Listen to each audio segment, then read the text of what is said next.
Hey, it's Susan.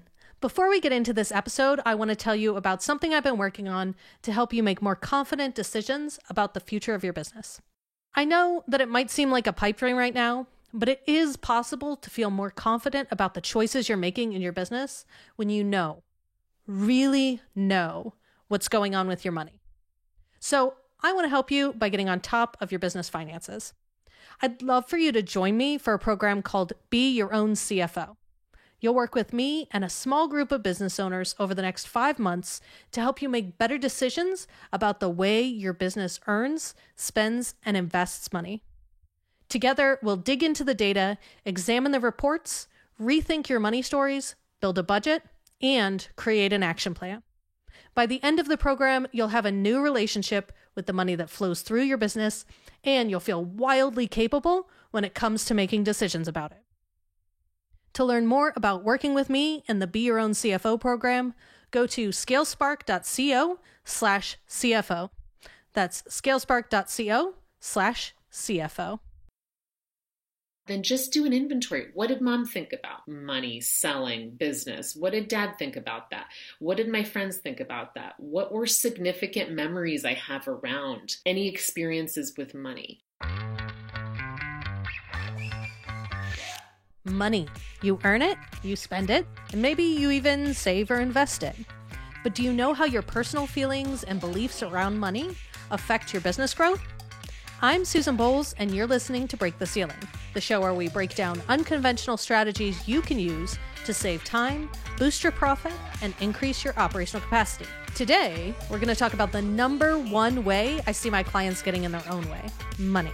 Our feelings about money color every part of our businesses. How we approach our finances, both personally and professionally, is heavily impacted by our feelings about money and the stories we tell ourselves about it. Those stories are often rooted in our childhood experiences with money. Were your parents savers who pinched every penny, so now you rebel by spending every penny you bring in? Did your parents never have any money, so now you save like a chipmunk in winter? Often, those money stories and beliefs are so ingrained in us that we can't even see what's happening. It's like being in a glass box. You can't see it, but it's keeping you stuck in one place. So if you get in your own way because you're afraid to invest in a team, that's probably because of a money story. If you tell yourself that the market won't bear you charging any more for your services, that's probably because of a money story. If you want to break 7 figures, but the first 100,000 just sounds like an absurd amount of money to you, that's probably because of a money story. It seems like no matter how much work we do on our money mindset and working through our limiting beliefs,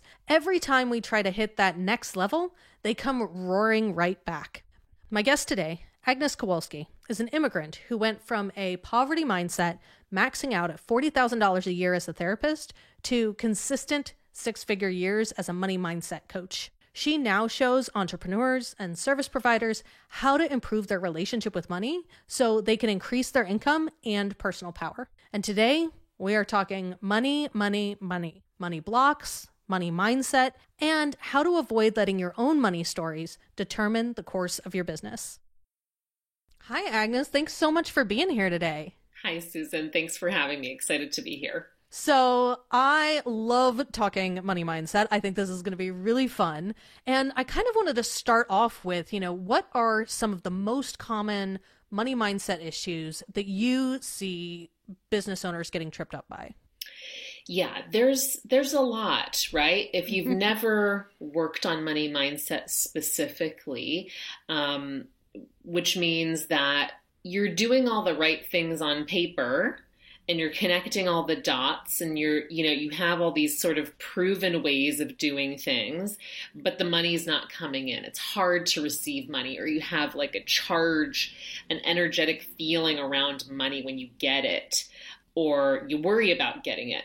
So that's how you know it's a money mindset block, right? When you're doing all the things, but it's still not showing up.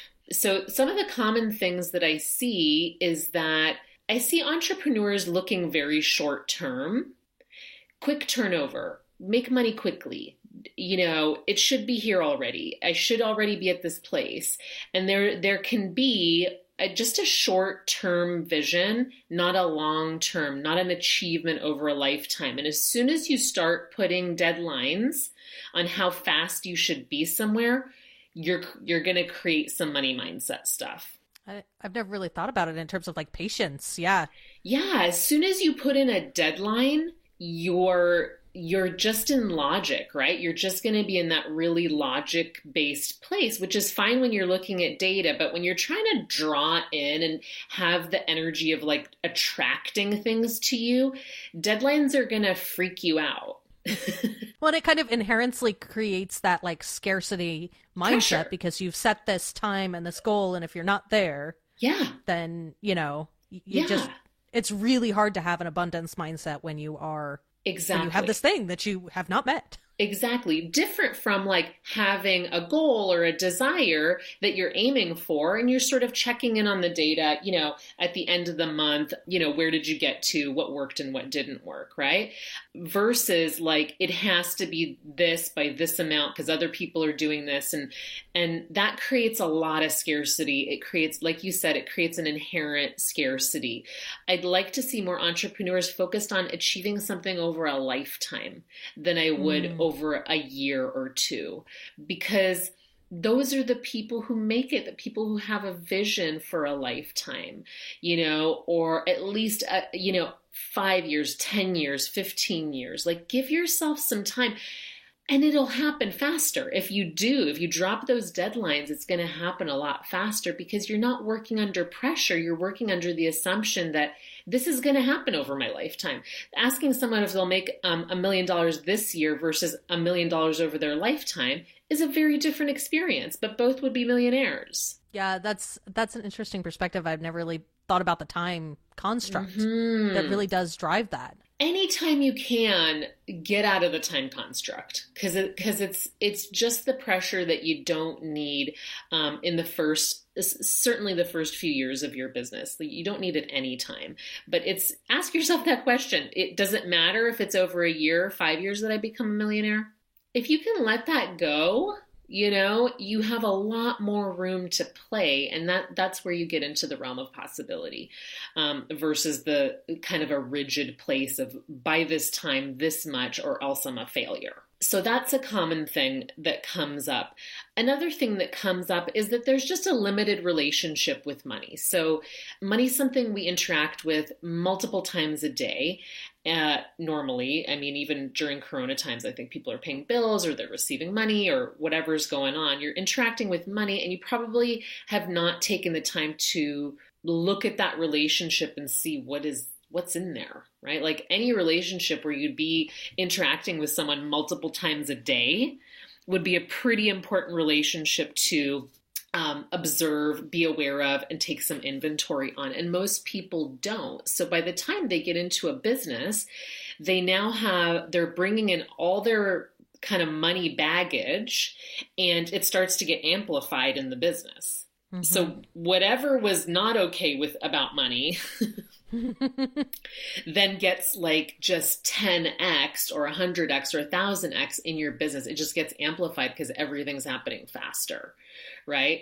And with more, sometimes more investment, more spending, more upfront costs. And so whatever wasn't working before is now getting amplified, kind of like, the Corona times, like whatever was there is coming to the surface. And I think the same thing happens with business, is that whatever you had before, the conditioning you had before, never got cleaned up and was never like a clean relationship. And so it's murky, and it just gets murkier and murkier the more you interact with it in an unhealthy way, let's say. Yeah, absolutely. And I think especially in service businesses, the inherent kind of our value, how much we feel we are worth, tends to just really get exacerbated in a service business because, you can set your price at whatever. There's really no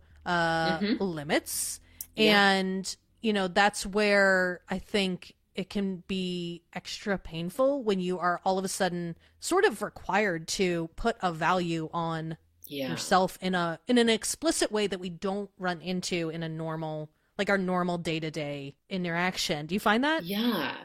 And that was the next thing on my list was conditioning and fears around that lead you in your pricing. And I think this is such a beautiful way that you've described it is how can we, and we put this, that's also a narrative that this is my value, right? Versus looking at your pricing as kind of like an energetic playground. Okay, if I sold one of these at this price, can I sell two? Can I sell three? Can I sell 10? Okay, I've sold 10. How many can I sell at this price? Versus what is my value? It's a very different thing because your value is priceless. You can never put a price on your value, right? It doesn't have to do with that. And I think trying to do that is how things get murky and messy. You have an inherent system that just tells you when something feels good. Right? When I sell something at this price, it feels good. When I sell it at this price, it doesn't feel good. And I know that's kind of like basic and uncomplicated, but that's the place to start. Your brain, like from a subconscious perspective, your brain has a hard time computing things like $50,000 a month when all you've done is sell like 5,000, right? If 5,000 is your normal and you're trying to sell 50, your brain, the logic doesn't make sense. It doesn't make sense. And people who are making that kind of money, it's not really super logical. It's not like, they know exactly how they got there. It's the compound effect of selling that one thing over and over and over again, faster and faster and faster. Versus people being like, I think the most unsustainable businesses are people that are putting their pricing on their on how they value themselves. Don't do that. In my opinion, don't do that, because what if you're feeling crappy that day? You're not going to feel like selling, right? You're not going to feel like selling. Yes. You're not going to feel like the value's there, and you're allowed to have bad days. So your pricing cannot be determined by how you're feeling about yourself that day. Yes, absolutely. And I think we've all been there. Like that's one of the reasons I've talked about this in previous episodes, but I think that's one of my biggest reasons behind like productized services where you say, here's the thing and here is the price, and it just is. Yeah. Because then you're not trying in the day to decide like, how much do I feel like I'm worth? How much do I feel like this person thinks I am worth? How much money do they have? And all of those kind of emotional baggage things that come along with it. And one of my favorite, one of my favorite impacts of moving to a more like, here's the product, here's how much it costs, for me was getting out of that whole emotional just blah that came when I tried to sell things, because it really was dependent on like, how was I feeling that day and what was my interpretation of the person that I'm talking to and their budget. And like, it just made it feel so much better for me because I could just say, here's the thing. And it's no longer tied to me. Like I might be the one delivering the services, but it creates that barrier.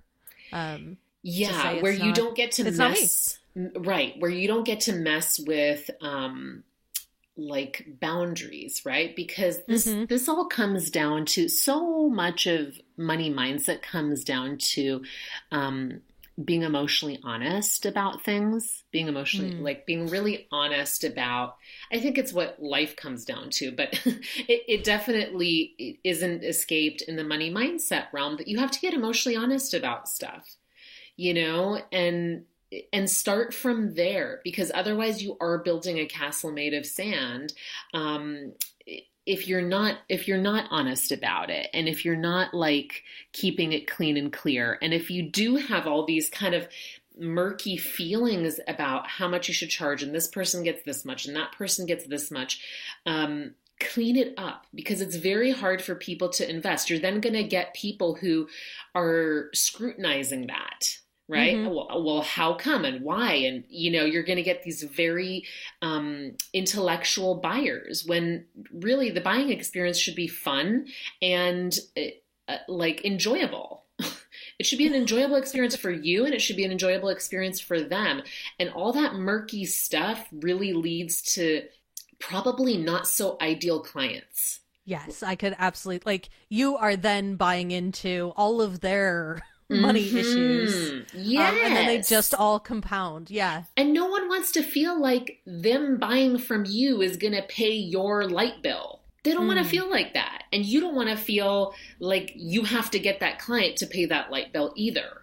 Right. And that's why getting emotionally honest, at any point, if you're listening to this now, start now. If you haven't done it before you started your business, start now. Get emotionally honest about all of it. Go look in your accounts. Go see what the feeling is like when you look at your credit card bills or, any like loans or debt. Or just look at all of it and look at all the charge and look at all the, how it makes you feel, right? Clean these things up so that people aren't stepping into that mess when they buy from you. Mm. And that you're not like carrying that baggage, that you can freely feel like, hey, okay, if I'm charging this much, nobody's buying at this price. It's either it's me, right? Because if there's other people selling and it's like in a similar marketplace and I know that I can sell for this much, then there's something going on with me. I either feel guilty about charging that much. I don't feel like the value's there. I'm scared of the responsibility that it might mean by taking that much money, which is something that comes up for a lot of people. So take a look at and investigate what's there. The faster you clean this up, the faster you're going to make money. For sure. Yeah, I've talked to a lot of business owners that I admire, and as I am watching them, one of the things that I asked them was like, what is the number one thing that you've done that has made an impact in your business? And almost every single one of them said therapy. And I think it makes sense though, because every issue, every weakness, everything that you are, especially in a service business, it ends up in your business. Like your business takes on those characteristics because you are so much a part of deciding what that business looks like. 100%. 100%. You could probably separate for some period of time, but it'll eventually catch up, right? I mean, I think it's possible. I think there's people who have like enough willpower to separate it for a certain amount of time, but sooner or later it hits your personal headline, right? We see it, Yep. We see it everywhere in our world where things eventually catch up to people. So you're better off just starting on, where you have a process. Like we're not looking for perfection, but we're just looking to clear up patterns. Like people usually have patterns around money and money mindset. There's not a million patterns. There's probably like a couple or a few that keep repeating, and those are compounded over time.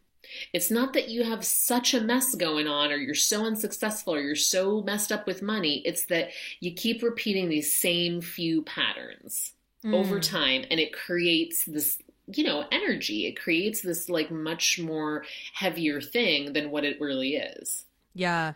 And sometimes I think it's really hard for us to identify those stories that we're telling ourselves or our own issues because they're so ingrained that we just can't actually see them. We can't get out of the box that we've put ourselves in and see what's happening. So how do you help people kind of start to identify those stories or start to recognize that what they're running up into is actually kind of a mindset issue? Yeah. So a couple of ways. I think the first thing is you do the inventory, and I always recommend starting with Margaret Lynch's book, Tapping into Wealth, and just taking a look at all your money stories. Just taking a look at what's there, opening the closet and taking everything out and just having a look at what you've maybe never looked at, what you're aware of that you've been ignoring, and just kind of put it all out in the open and clean out that closet and take a look. What are my money stories? And even you can get that book at the library. And if not that, then just do an inventory. What did mom think about money, selling, business? What did dad think about that? What did my friends think about that? What were significant memories I have around any experiences with money, right? That's one way to do it. Another way is to look at all your bank accounts and What is the feeling? What kind of feeling do you have when you open these accounts? What is it? What kind of emotional response are you having? And then just journaling, right? These are the basic places to start, is just start journaling. If you put a $20 bill in front of yourself, you could journal for probably 10 pages what you think about that. What does it mean? And take a look at all the projections that are happening around money. That's a place I start with people in my courses. When I work one-on-one, we go straight to looking at the fact that money is about power, and not having money is about feeling powerless. And we start looking at, where in my life and business am I feeling powerless, and what do we need to do to shift that? When I started thinking about money as power, it really changed my experience of how I interacted with it. Tell me a little bit more about that. What kind of a change did you see? I just approached it. It really shifted me out of like any kind of scarcity mindset. When I understood that money was about power, I stopped focusing on money and I started to make a lot more money. I started focusing on my personal power. Where was I losing power? Where did I have power lost in the past that I needed to heal from? Sort of like grief work around. There can be so much grief around money, past business mistakes, financial mistakes, relationship mistakes that cost money. Like, there can be so many places we've lost power or continuing to lose personal power. And we need to start healing that and then making more and more courageous choices each and every day in our business. That is the compound effect that starts to attract more money, because the people will always be attracted to the most courageous and most powerful people in the room.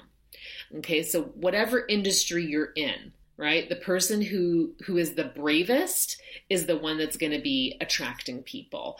And money is a place where we tend to feel powerless, right? So the more personal power we get into, the less we fear money, the less we put money on a pedestal, the less we're projecting onto money, if that makes sense. Yeah. So courageous choices, right? So we do, and that might be looking into your past, healing the stuff that's already happened, and then looking at today. Where am I hiding? Where am I being comfortable? Where am I not being accountable, right? Where am I not keeping my word?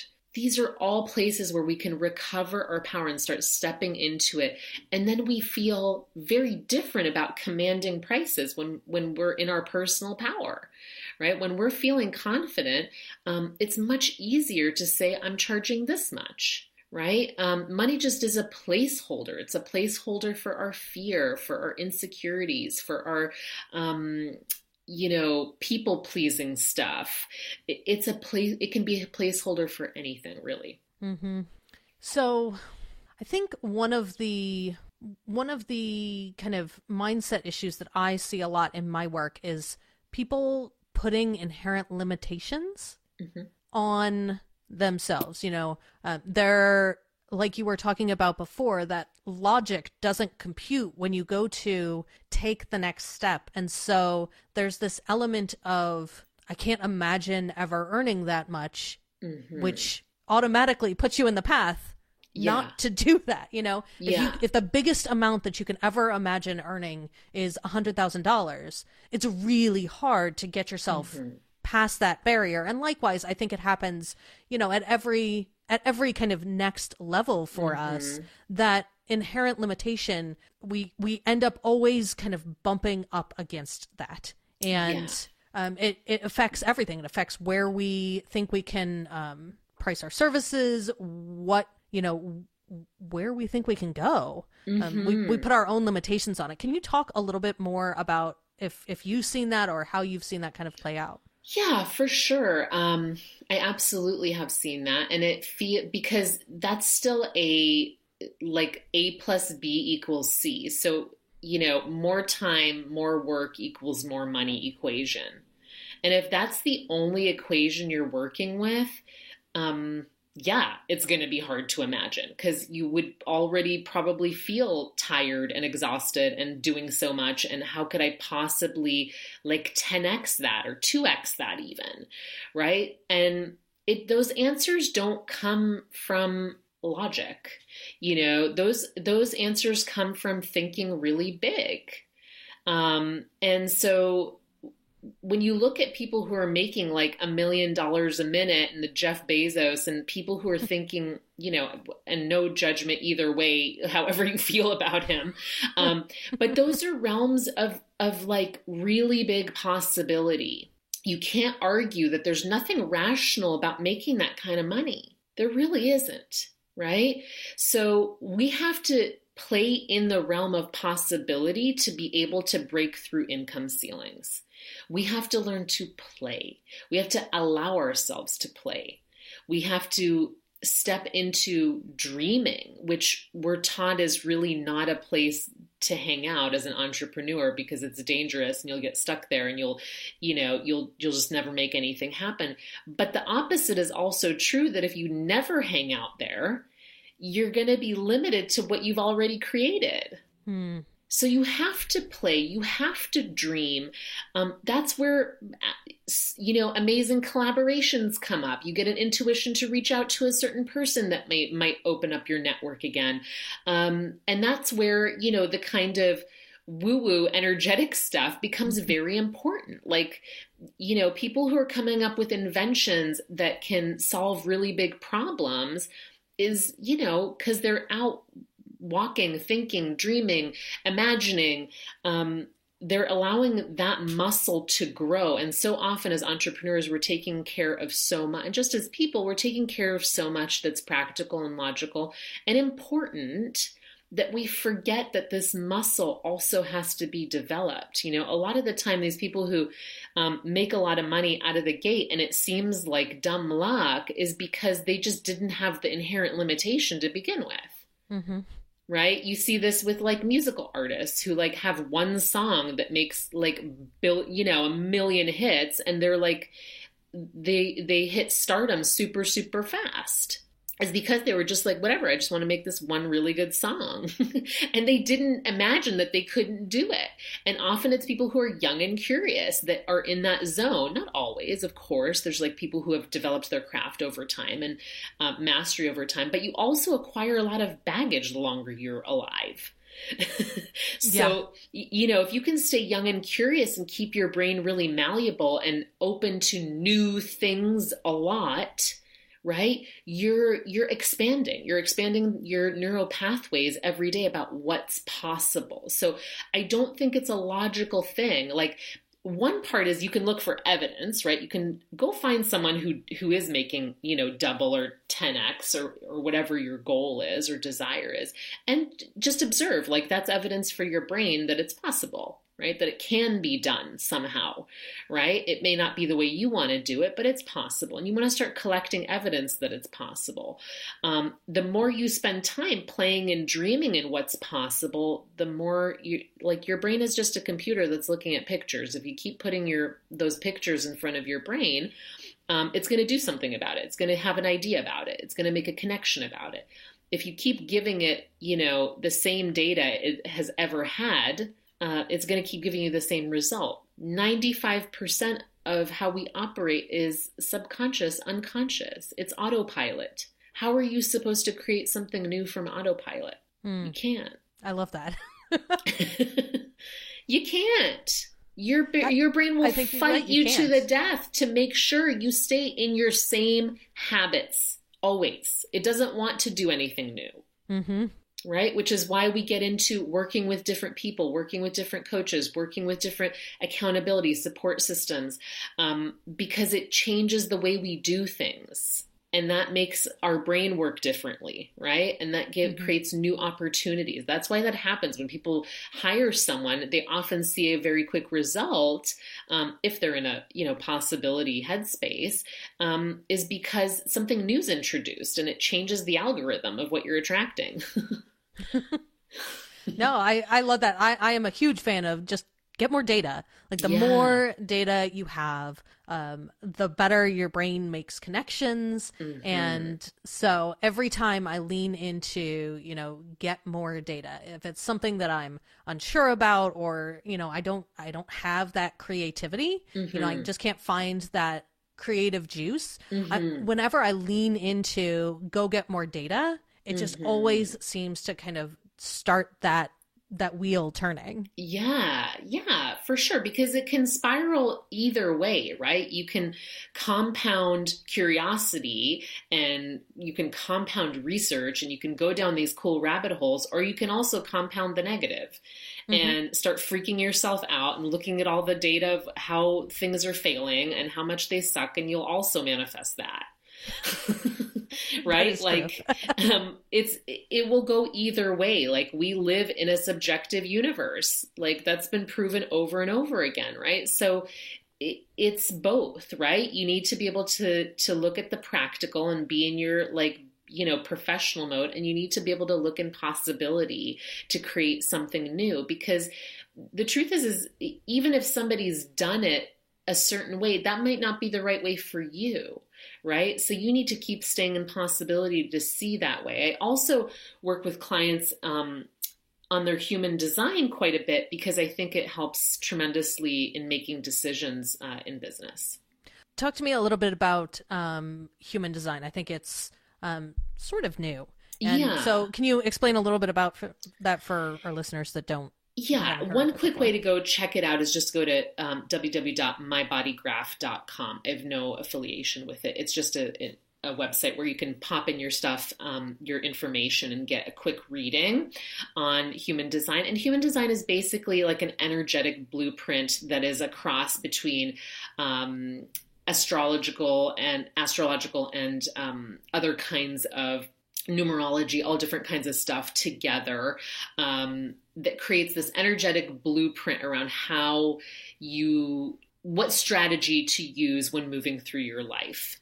And it sounds very esoteric, and it is, and it works. And I invite you to try it for yourself and see if it works. And in 20 years of doing this kind of work, being a therapist and a coach, I have not come across anything besides grief work that is as powerful and spot on as human design. So it very much speaks to a strategy of making decisions and what's correct for you. Because I think in business, a lot of the time we are pressured to be initiators, to initiate the sale, to initiate the offer, to initiate the idea. And it leaves out this very important process in life, which is about responding. Right? Responding to things versus initiating them. And there's very few designs that are supposed to just initiate. Like maybe 30% of people are the initiators. And everybody else is supposed to respond to stuff. And for me in business personally, and what I've found in my clients over and over again, having seen like hundreds of people and maybe even in the thousands at this point in human design, is that when you respond, things fall into alignment a lot faster, and you spend way less time forcing, pushing, pulling. Even though you initially have to be more patient in noticing what you're supposed to respond to, in the long run, it gets you where you want to go much faster because you're listening and you're paying attention versus just deciding on some arbitrary thought that you're having, or being slammed with inspiration left, right, and center and using that to drive your business or your ideas versus responding to what's right for you. And knowing what's right for you is, like, to me, a huge part of the battle in business, like knowing what to pursue and what not to pursue. Yeah, I agree. I think we usually have way more ideas than we could or should pursue. Yes. And it's sometimes really hard to figure out which direction to go, which idea to start working on, what to commit to. Yes. And I think if you look back on decisions that you felt were successful and decisions that you felt like didn't lead you down the right path, you'll see a pattern emerging. Right. And it's very possible that, like, I spent most of my life making decisions from what was really an incorrect place for me. And often from scarcity, like, I should do this. I should do this because this is the right thing to do. And on some just practical levels, I agree. If you're a new entrepreneur, you do have to just try stuff, and you do just have to put stuff out there so that you can start collecting some data. But if I had known how to get into alignment faster, oh my gosh, I would have 1,000% preferred not making all those mistakes, because there really is an art to that. And we don't live in a really patient environment, right? There's this sense of needing to pursue, and the obsession with productivity, and all the things that are in the construct of the world we live in, that often cost us a lot of time and energy that is unnecessary. Yeah, talk to me a little bit more about this scarcity thing. So right now, I'm sure there's a lot of people that are really feeling it in a very real way. And you mentioned earlier that it was important not to be making decisions from that place. But when scarcity is very real and you are concerned about paying your bills or concerned about cash flow or paying your employees, like, how do you get out of that place into one where you can have a more abundant mindset and be able to make decisions kind of disregarding the current reality of the situation? You know what I'm saying? Yeah. I think that it's a couple of things, right? For me, scarcity was always about, it's a values thing, right? It's a values thing. So, for example, like quality versus quantity, how fast you want something versus how, the longevity of something. Like, would you rather have, McDonald's 5 nights in a row, or just go out to a restaurant once a month, a really nice one? So part of it is, depending on what environment you were raised. And for me, I was very much raised in scarcity. My parents were children of the war, and survivors. And it was really all about scarcity. So it was about get what you can, when you can, however you can. Hold on to it, save it, don't give it away, don't give it to anybody. Like, the feeling energetically, it was shrinking. It was a shrinking kind of feeling, right? And so to me, whether you have a lot or a little and you're in a real sense in scarcity, it's still about how you value what you have right now. How do you value what you have right now? Right? You may have to reduce, you may have to get rid of certain services, you may have to pare down, but can you be grateful for what you have? Can you enjoy what you have? Can you value what you have right now? For me, scarcity was about not valuing really what I had. And so having less and less and less because there wasn't a lot of value. And that wasn't because I wasn't a grateful person, it's because I didn't feel good. I didn't feel good in my life, and I didn't feel happy. And so a lot of the spending and a lot of the working and earning was hard. It had a hard, there was a hard experience to it. So for me, it's like, how are you going to be in the scarcity? Who are you going to be? Who are you being in the scarcity? Because who you're being is going to be who you're being when you're wealthy too. Right? If you focus on the beingness, you're focusing less on the doingness, which is really where you want to be. You want to be the kind of person that can be vouched for, whether you have $1 in your bank account or $1 million in your bank account. You want to be able to look in the mirror and be like, I'm proud of myself. I'm proud of the work I'm doing. I'm proud of the way I'm managing my life, no matter what's going on externally right now. Right. So I think that's one aspect around scarcity is like, what are my values? What's really important to me? Maybe I can't have those luxuries. Maybe I can't do those things right now, but here are the things that matter. And I'm going to double down on being grateful that I have that, because that keeps you in that possibility mindset. Right. And in the place of like, anything could happen and anything could change. Right. So it's not about being, I guess the way to say it is, to not become a victim in the scarcity. And because that's the thing that will then chip away at your confidence, your self-worth, and all the things that make it possible for you to sell or make money or, bounce back. You don't want to chip away at that. So if you feel sad about the scarcity, you feel upset, then feel your feelings around it. Don't let that narrative take over everything else, right? Separate that and feel your feelings about it and don't drag it over. So much of what we have to do with money has to do with emotional health, right? Emotional honesty and emotional intelligence. So making sure you're not like, taking a dump on everything you've done and everything you've built and everything that's happened because you're in this moment right now. Mm-hmm. Right? That's a really important piece around scarcity. Whereas, the scarcity mindset that turns into victim stuff is like painting the whole picture with that brush. It's not the whole picture. So another piece to this is not pretending that it's not happening, right? This isn't about pretending that that's not happening.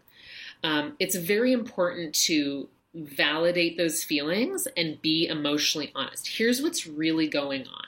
Right? What's the worst case scenario? Okay, here's the worst case scenario. What am I going to do in that worst case scenario? Have that plan B, right? Have that plan B of like, okay, if everything hits the fan, here it is. Here's what I'll do. But don't live there. Know that you have some kind of option, some kind of, something you'll have to do if it comes to that point, but don't live there. Don't live there, but be real. Here's what's really going on. And then don't let that brush paint everything. Double down your gratitude for everything that you have. And it sounds really like trivial to do that, but that's the power that you have. You may not have the power to change your economic situation right now. You have the power to change how you think about it. Mm-hmm. Go back to balance, right? Go back to balancing where you're like, here's what's in front of me. Here's what I can do with this right now. And here's what I want to dream about, because that also has to be in there. If we squash that completely, we're going to feel really hopeless. And we need to keep hope alive. We need to keep faith alive. We need to be able to keep showing up, right? If we're business owners, we have to keep showing up, even if we're if things are scarce, or if resources are scarce right at this moment. Be really clear about that, right? Be with yourself and then keep showing up. You still need the energy to show up, because the emotional energy it takes to focus on lack is tremendous. It will take all the energy that you have. Yep. I think we probably all felt that at some point in the last few weeks. Like everybody's had, and I think you're right. At least for me, when I've had that feeling, it's when I lost hope. Like when I just couldn't, see the light at the end of the tunnel, or a light at the end of the tunnel, when it just felt like I couldn't find hope. And I think you're right that, being able to hang on to even just a glimmer is so important. Yeah. And what you might have to do, and I think this is so, if you're in this position, and we have all been, and we may all be again in the future, we for sure will, because life is about change. And to me, the definition of grief is the loss of hope, dreams, and expectations, or the change of something that was familiar.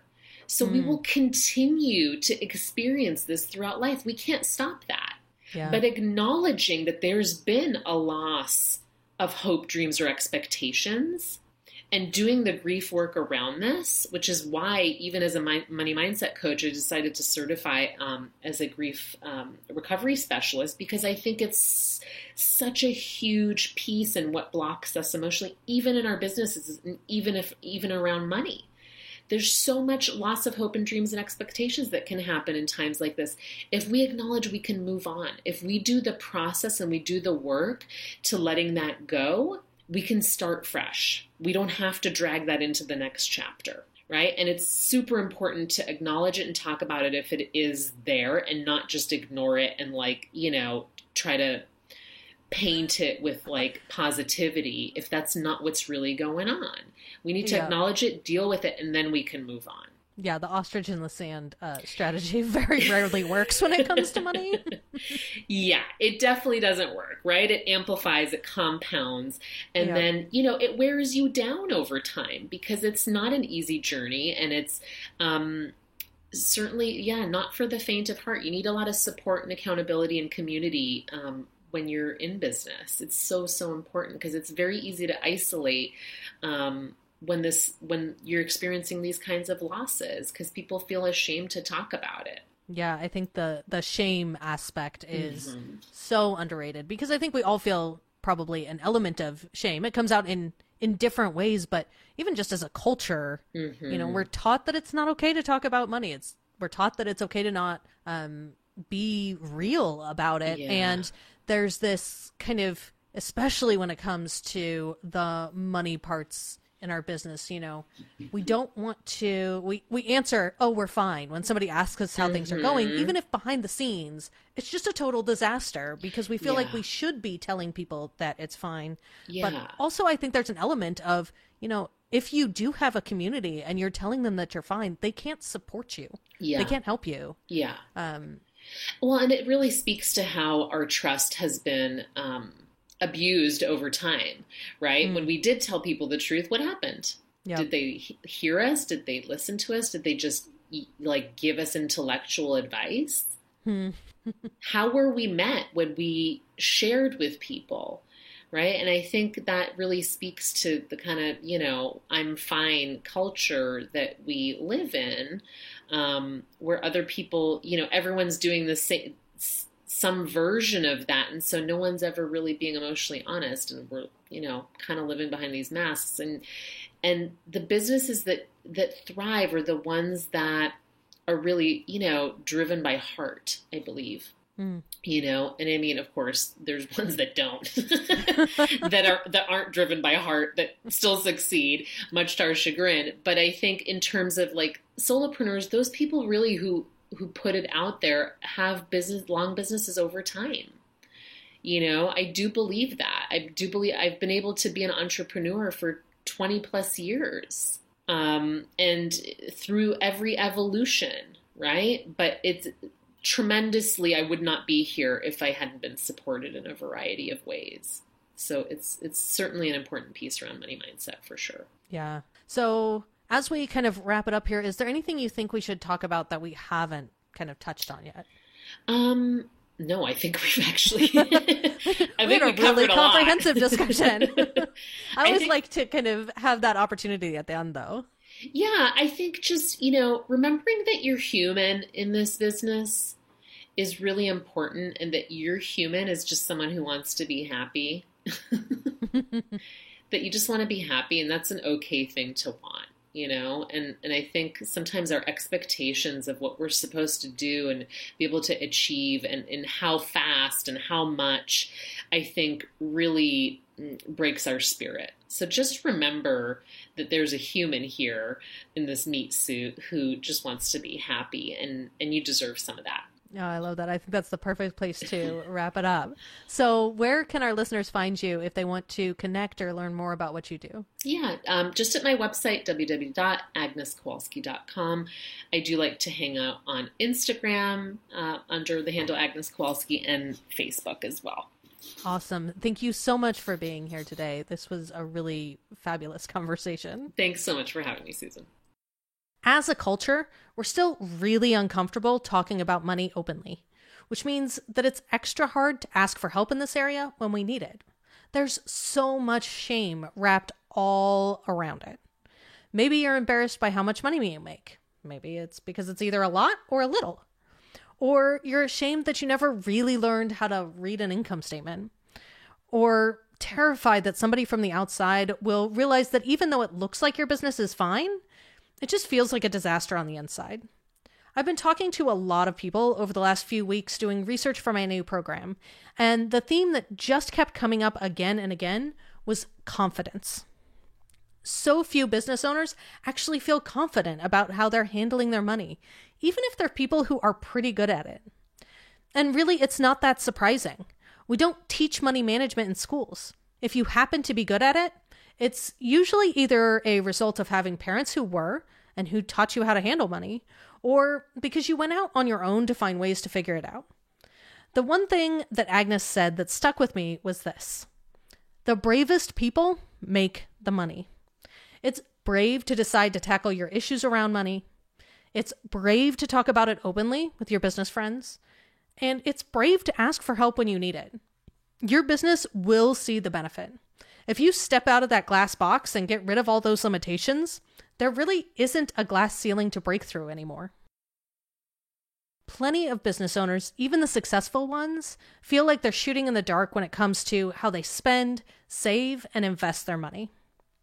Like you, they wonder if the ads they're buying and the software they're investing in or the people they're paying are really paying off. And that's stressful. Feeling uneasy about how you're spending or investing your money isn't fun. I want something different for you. I want you to feel wildly capable with your money. I want you to feel confident that every decision you make is guided by your financial intel. I want you to feel the peace of knowing that every dollar you spend for your business is going toward building a business that runs better and makes more money. This is what I do for business owners when I step in as their chief financial officer on demand. I help them parse the numbers, look for opportunities, and trim the fat. We get clear on where they're getting in their own way and where the math just doesn't add up. But I firmly believe that playing the role of CFO is something that every small business owner can do for themselves. And I'd love to help you become your own CFO. I'd love to work with you along with a small group of business owners over the next 5 months to help you make better decisions about the way your business earns, spends, and invests money. Together, we'll dig into the data, examine the reports, rethink your money stories, build a budget, and create an action plan. By the end of the program, you'll have a new relationship with the money that flows through your business, and you'll feel wildly capable when it comes to making decisions about it. To learn more about working with me in the Be Your Own CFO program, go to scalespark.co/CFO. That's scalespark.co/CFO. Break the Ceiling is produced by Yellow House Media. Our production coordinator is Sean McMullen. This episode is edited by Marty Seafeld with production assistance by Kristen Runbeck.